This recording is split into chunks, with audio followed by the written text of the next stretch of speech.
everyone, I'm really glad you're looking at me here, and even though that I don't see you, I'm excited to share my first video on YouTube with you. This video is about Francis Bacon's exhibition, which is going on right now in the Royal Academy of Arts in London. It's called Men and Bees, and I highly recommend you to visit it. It's a gorgeous exhibition, the biggest organized in the last 10 or 15 years, with many of his works, with the last work ever made by Francis Bacon, with the number of triptychs, and you're just going like diving into Francis Bacon's world, and there is lots to observe, lots to appreciate, lots to learn, lots to think about. So if you want to visit this exhibition, or if you want to know more about Francis Bacon, please stay with me, enjoy this video, like it, subscribe, support it any possible way.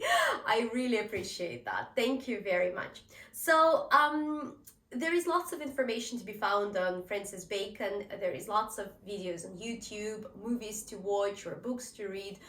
Francis Bacon, as every Irishman I know, to be honest, had lots of friends, and luckily for us, almost every one of them left some kind of memoirs or book or wrote books about Francis Bacon, and we'll learn what kind of person Francis Bacon was, how charismatic, how interesting, how charming, how funny Francis Bacon was, what kind of a sense of humor he had, that he drank a lot. Some of his friends used to say that Francis Bacon would have about 20 or 30 glasses of wine by lunch. It's hard to imagine, and I'm Russian, you know, it's not that difficult for me to imagine people drinking lots, but these are very, very high standards. And actually, interestingly, Francis Bacon never admitted to be an alcoholic. He used to say that alcoholics had problems with alcohol, and he did not have any problem with alcohol. I'm surprised he didn't say that the alcohol had problems with him. But yes, you can find many interviews of Francis Bacon giving with a glass of wine and being kind of maybe drunk or not, but he still kept being conscious and kind of realizing what he was saying and what he was doing.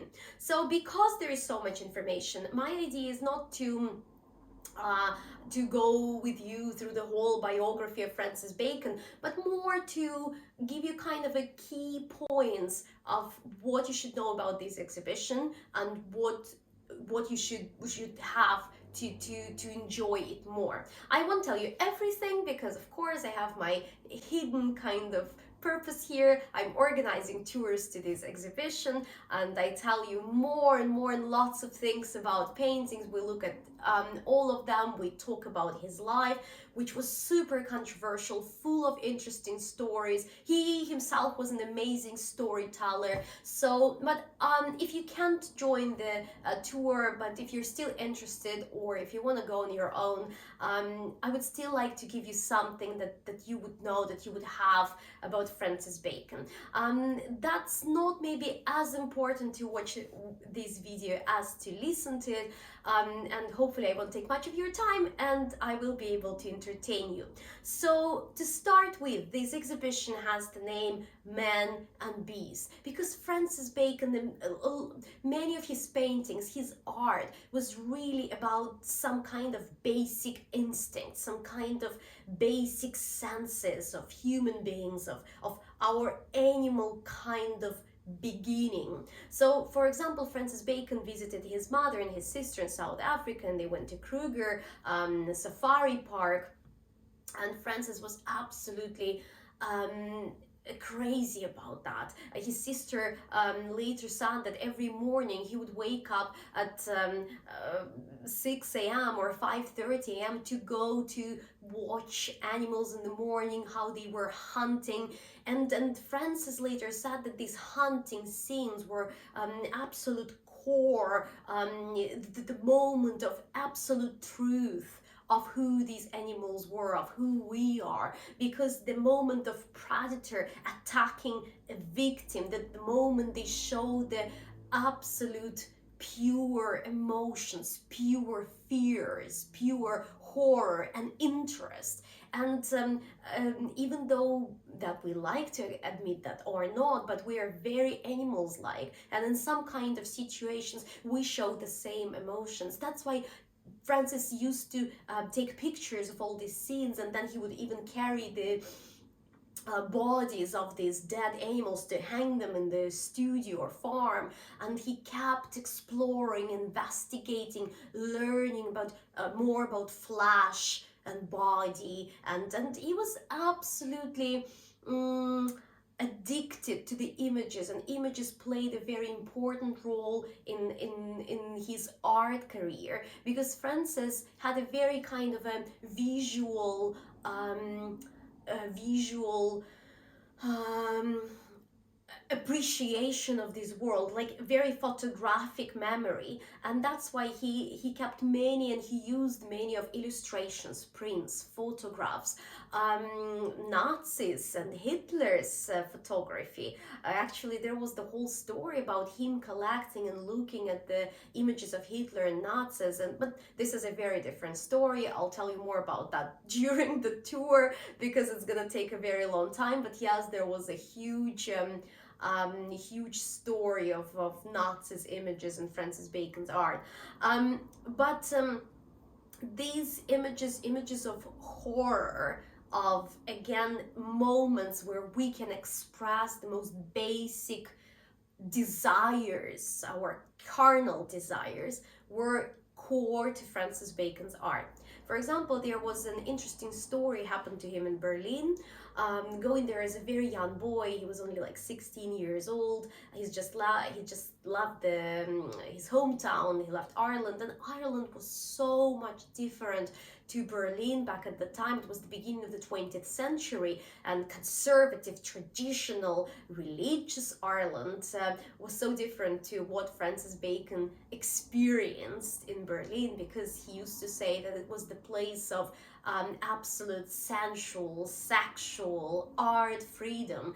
He said that as soon as the lights were turned off, people were able and were willing to do everything they ever dreamt of, everything they wanted. And that's that's how Francis Bacon started exploring kind of his path as a person, as what he liked, as what he was like, and as what his art would be like. And there in Berlin, an interesting story happened. Francis went into movies, and he was watching popular back at the time, and kind of very interesting, but nowadays, a movie by Eisenstein, The Battleship Potemkin.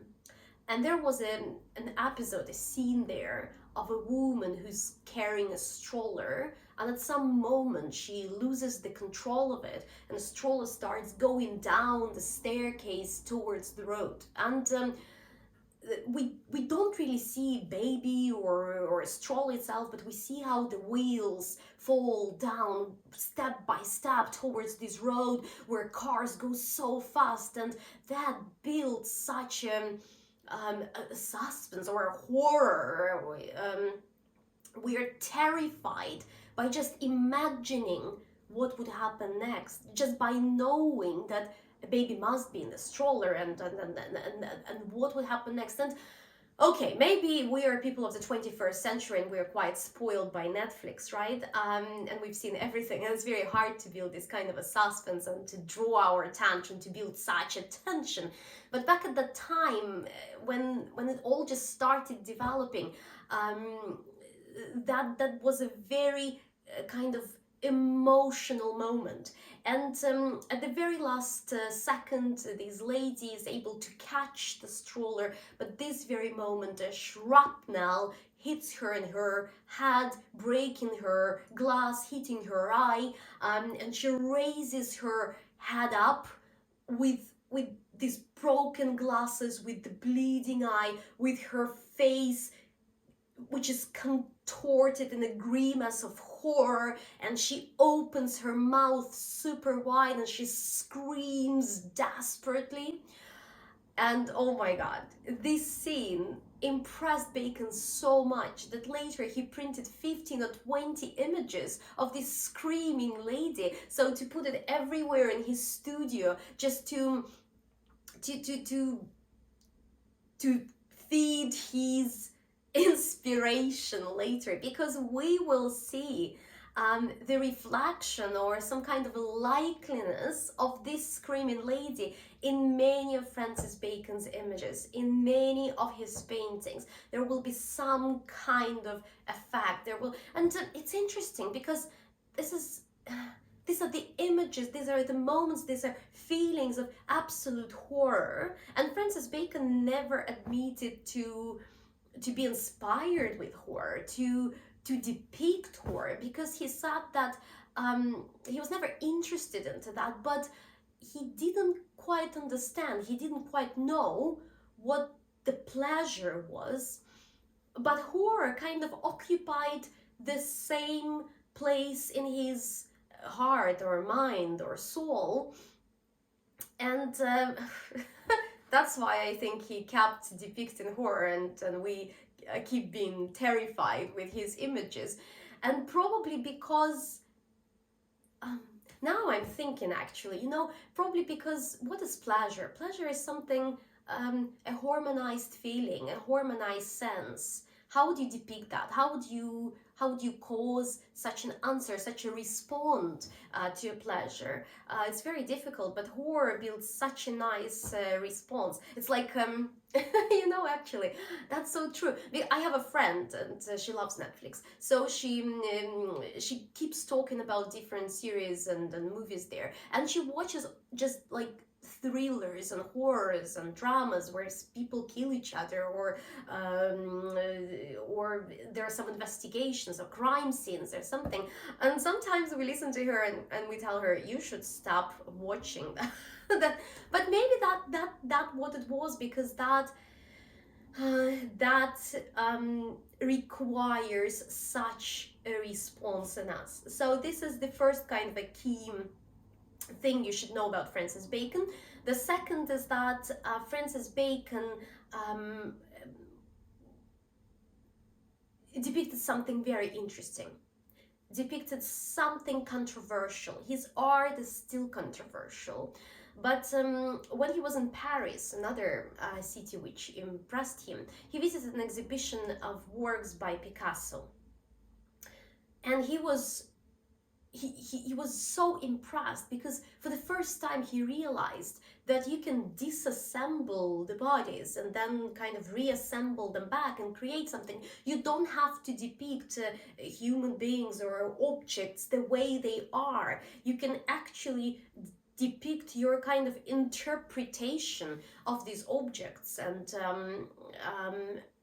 show them to public.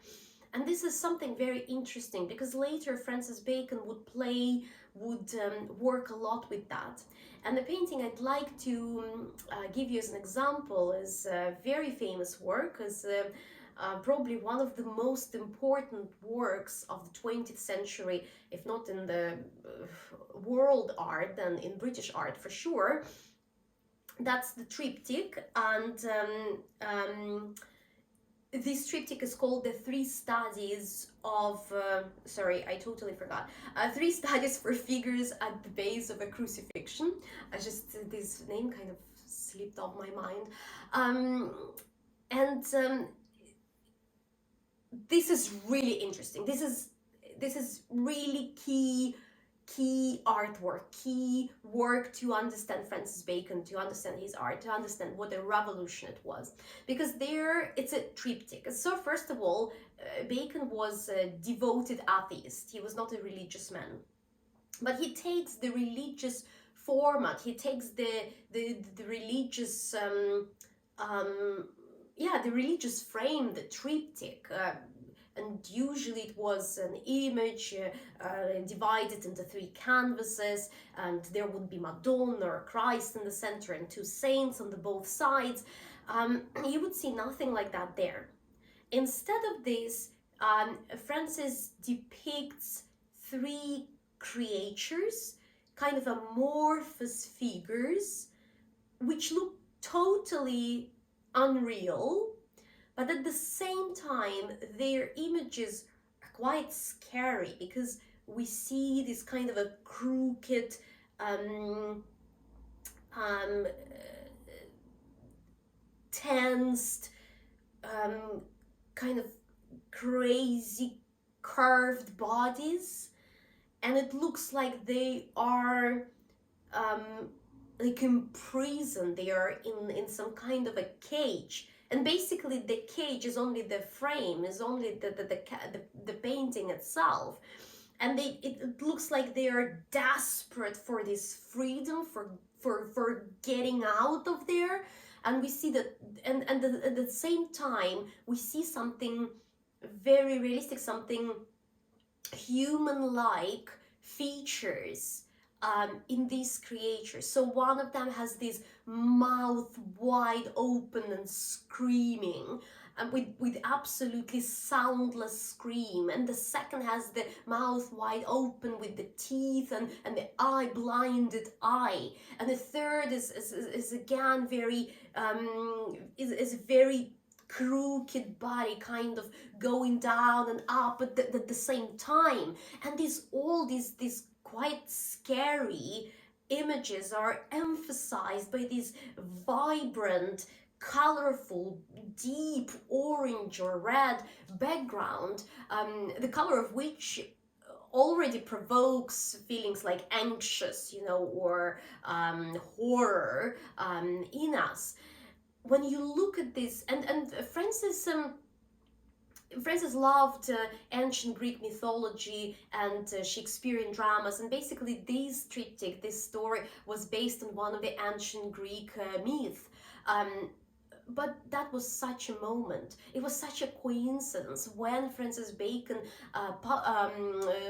displayed that, because it happened in 1945, a few days before the victory over Second World War, a few months before the atom bomb would be dropped on Japan, and a few months before people would learn what happens to people, to a human under a nuclear attack or atom bomb, that a body of a human being may be turned into the dust in seconds. And people have just gone through the bloodiest years in the history. They've just seen these images of Holocaust and damaged, dead, the bodies of adults and children. And very soon, all these people in 1945 would lose, or would be that close to lose, the faith in humanity.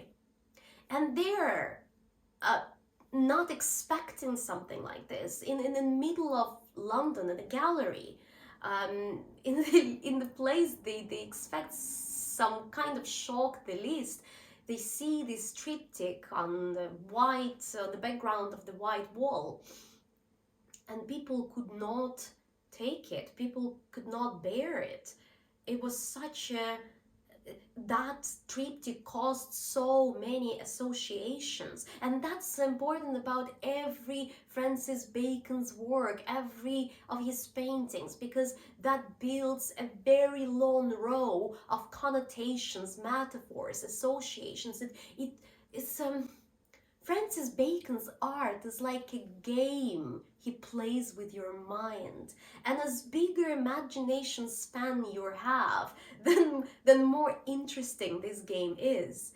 And visitors of the Tate Gallery, they would leave the exhibition, they would argue and complain about that, some would fall unconscious. And the next day, journalists wrote that Francis Bacon had divided the whole British art into two camps before and after this exhibition.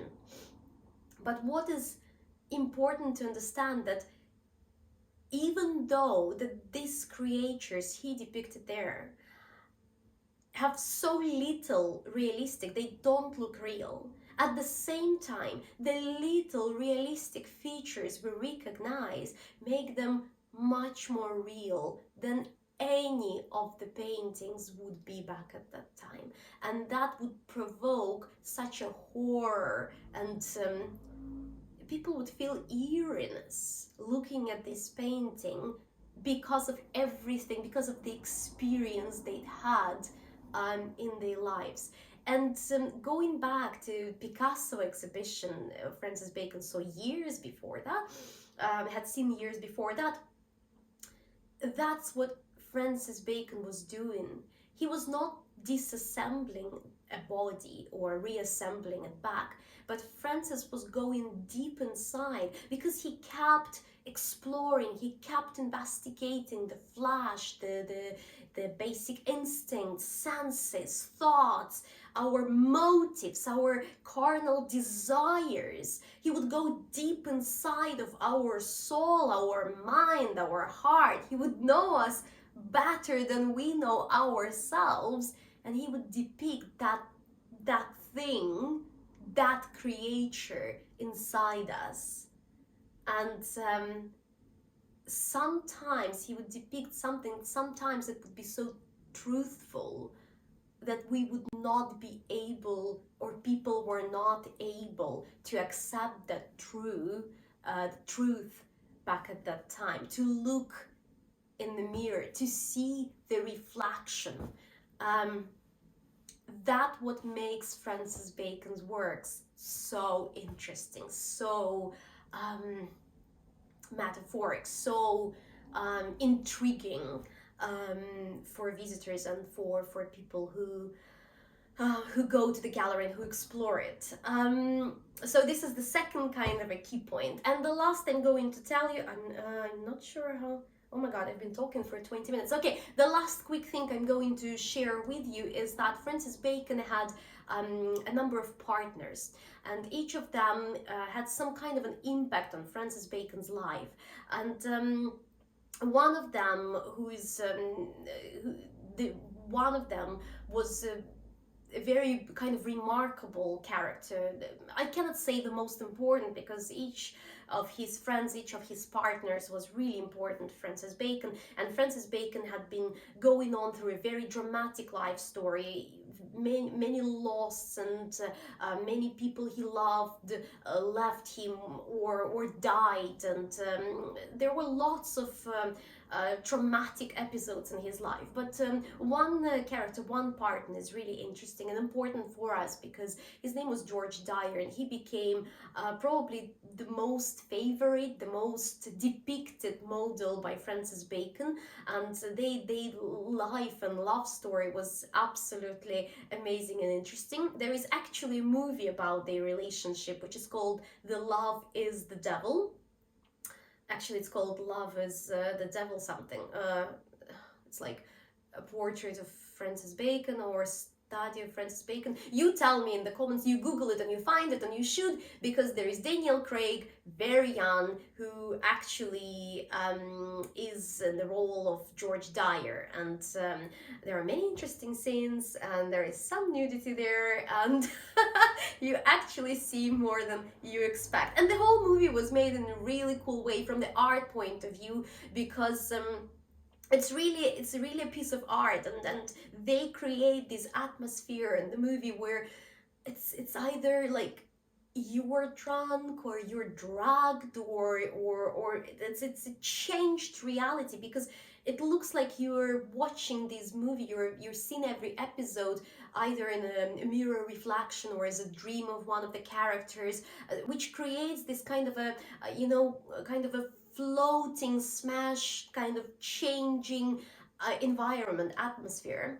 But there is a great episode, there is a great scene of how George Dyer met Francis Bacon, or Francis Bacon met George Dyer. And even you should watch this movie even only for that, basically. But the whole movie is really interesting. So George Dyer fell from the sky. I mean, not directly from the sky, he was not like an angel, but maybe, who knows, into Francis Bacon's studio at night. And it's so cool, because can you imagine, you've just fallen and you probably already is a bit unconscious or confused, and it's dark and you're in the studio, and he had the lantern, he starts looking around, and all he sees are these images of these screaming women, or hanged bodies of the animals, or Nazi images. And he's really confused, and right at that moment we see how Francis Bacon is watching him, or like peeping on him. And this is so cool because we are watching them, we are peeping on them. And because the whole movie as art, movie as the industry, is about peeping, is about watching something, is about an escape from our reality into a different reality. That's why we enjoy movies so much, or I enjoy movies so much, because we all need a break in our kind of everyday life, right? So we all need some kind of an escape. And then Francis Bacon comes out of a shade, and he offers to George to take his clothes off and to follow him in the bedroom. And looking how confused George Dyer is, he tells him, "You can have whatever you want," and he leaves. And this is a very interesting scene next, because George Dyer looks up into the sky, kind of where he's fallen from, and he's like, true, he's like a fallen angel. And then he looks down, and he understands that this is something very different, something very hell-like. I don't know, because he sees all this. He understands that he's on the edge of normality. There is a step forward to some different reality with lots of passion and feelings and emotions. And then he looks back up, and this is so great. I love this scene, because each of us at some point of our lives have been at this point where there is a choice, and the whole life depends on this choice. Whether you go right or left, your life will be different, and this is so important, right? And then he looks back up, and he follows Francis Bacon. And that's how the story of passionate relationship, of torturing each other, of suffering, of loving, of inspiring, of feeding each other's fears starts, because these were very difficult relationships, and at the same time very inspiring. Francis Bacon confessed to his agent that George Dyer is a tragedy which has to happen. And he admitted that all these attempts to commit a suicide, and there were some attempts to commit a suicide, all these moments were an urgent call, a desperate call for attention, for love, which somehow, he said, George Dyer turned it into art. I don't know. Is it fair? Was it George Dyer who turned his suffering, difficult, uneasy experience into art, or Francis Bacon used his partner being in that condition to turn it into his art? Because at some point he started depicting George so often that George basically became the whole exhibition in New York. And Francis never kind of tried to stop any of these